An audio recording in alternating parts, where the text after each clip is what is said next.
Bapak Ibu, mari kita membuka Alkitab kita dari 2 Korintus pasal yang ke-5 ayat yang ke-16. 2 Korintus pasal yang ke-5 ayat yang ke-16.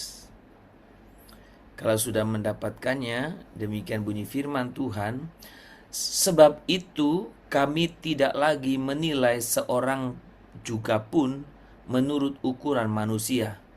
Dan jika kami pernah menilai Kristus menurut ukuran manusia, sekarang kami tidak lagi menilainya demikian. Saudara, secara sederhana sebenarnya ayat ini menegaskan bahwa keselamatan di dalam Kristus betul-betul membawa perubahan atau transformasi dalam cara kita berpikir. Orang percaya dipanggil untuk melihat Kristus dan sesama bukan dari kacamata dunia, tetapi dari realitas baru di dalam Kristus. Penilaian rohani menggantikan penilaian jasmani. Sudah, maka dalam 2 Korintus 5 ayat 16 ini sebenarnya firman Tuhan mengajarkan bahwa hidup dalam Kristus berarti meninggalkan cara pandang lama dan mengadopsi sudut pandang baru yang dibentuk oleh salib dan kebangkitan. Melihat Kristus dengan iman dan melihat yang benar dan melihat manusia dengan mata anugerah. Saudara, dalam sepanjang minggu ini kita akan lebih diperjelas lagi sehubungan dengan apa yang menjadi pembahasan di dalam khotbah minggu kemarin, yaitu kasih yang menjangkau perbedaan. Dalam bulan Februari ini kita akan banyak berbicara kasih, dan tentu bagaimana kasih itu nyata dalam kehidupan kita.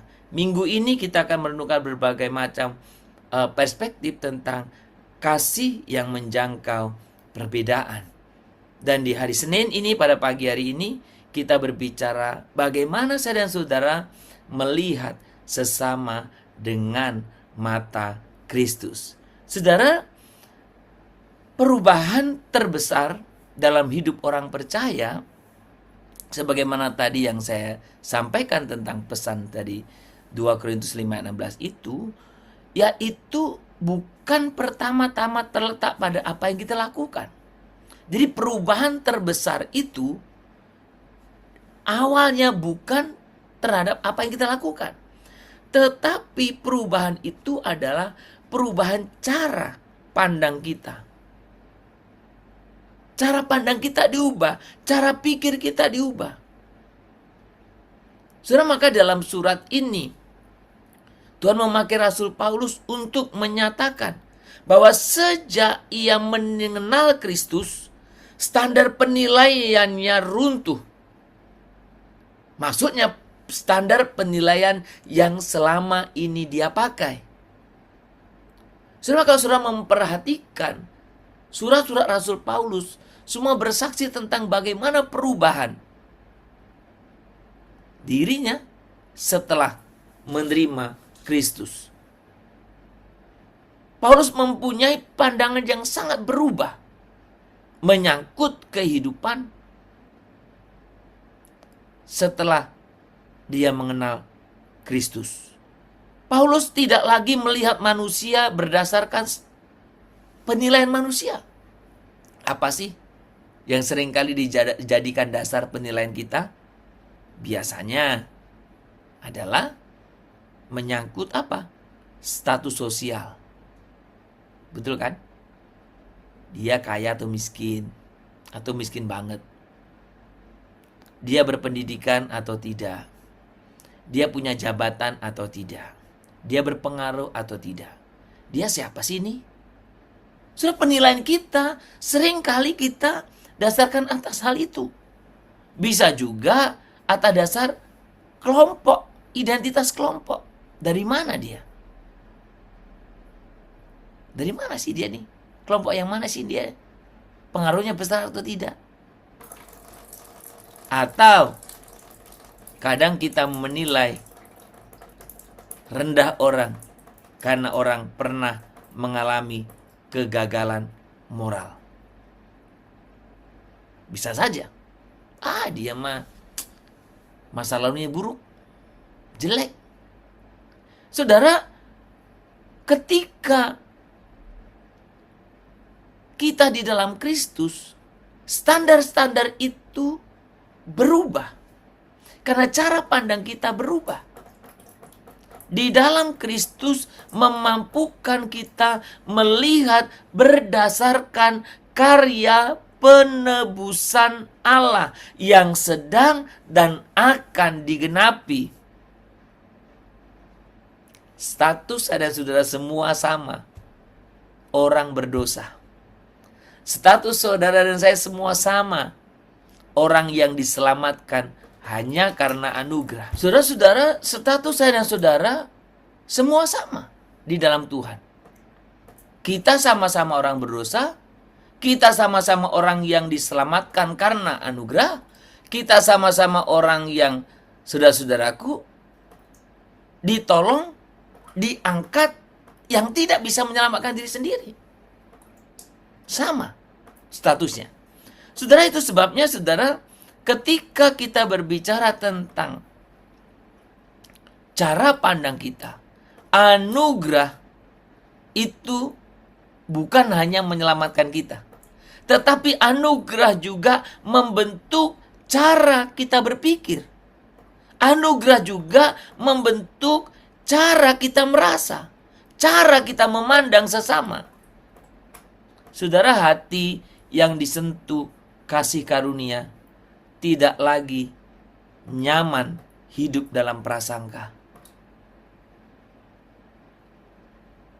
Orang yang digerakkan oleh kasih karunia, ia akan digerakkan untuk melihat potensi kekudusan, bahkan di tengah keterpecahan manusia. Selalu bisa melihat hal yang baik.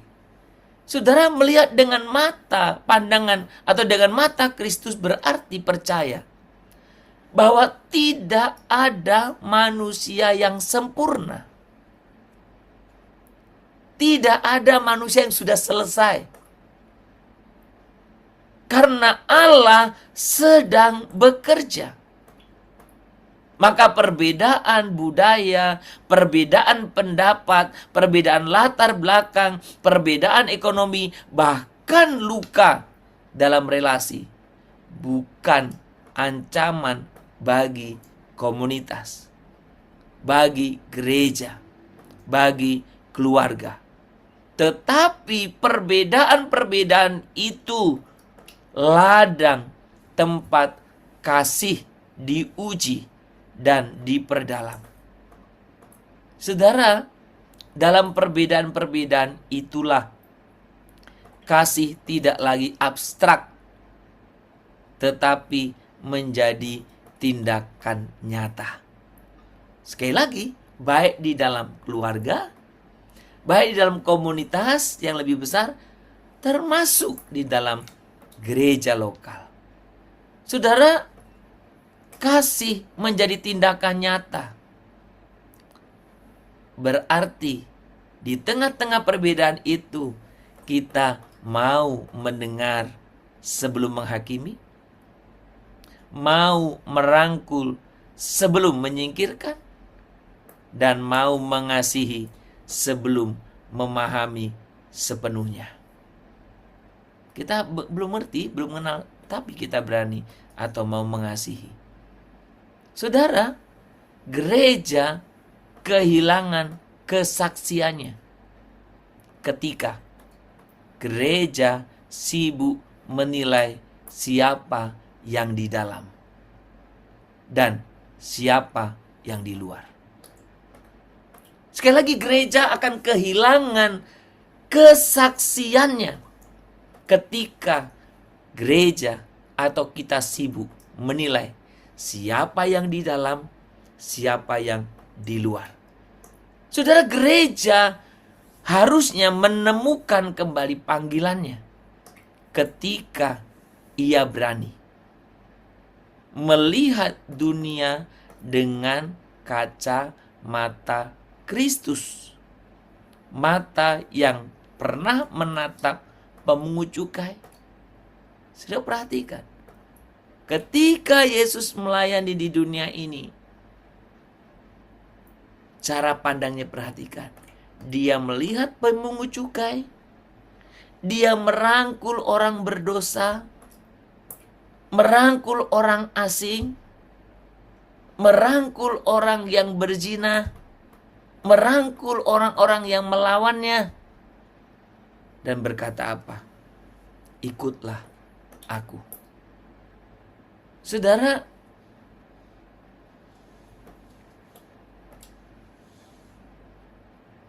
mari kita koreksi cara pandang kita selama ini. Di area mana kita masih melihat orang lain dengan ukuran manusia, bukan dengan cara pandang Kristus? Di area mana? Dalam hal apa? Siapa yang berbeda yang Tuhan panggil untuk kita kasih secara nyata?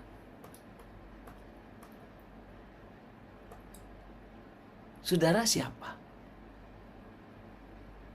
Kadang Tuhan mengizinkan orang-orang yang sangat tidak menyenangkan kita. Tuhan kadang-kadang mengizinkan orang yang mengusik kenyamanan kita. Jangan-jangan mereka yang Tuhan sengaja izinkan ada tinggal di sekitarmu, yang perlu engkau kasihi, yang engkau perlu belajar melihatnya dari sudut pandang Kristus, bukan cara pandang kita manusia. Kiranya semua orang datang kepada Tuhan, dan biarlah pagi ini kita boleh sungguh belajar bagaimana kita memandang orang dengan kacamata atau dengan sudut pandang Kristus. Layaklah segala bangsa, amen, sujud kepadamu,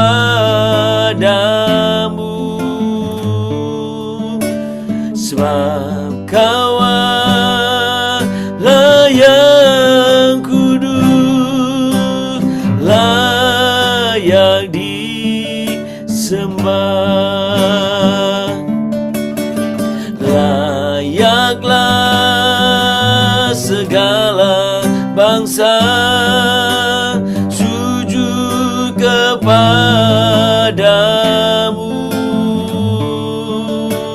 sebab Kau yang kudus, layak disembah. Sebab Kau yang kudus, layak disembah, layak disembah, layak disembah.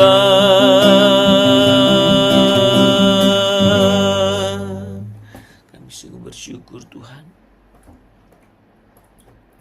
Tuhan yang penuh anugerah, sucikanlah cara pandang kami. Hancurkan tembok prasangka yang kami bangun dengan penilaian manusia selama ini.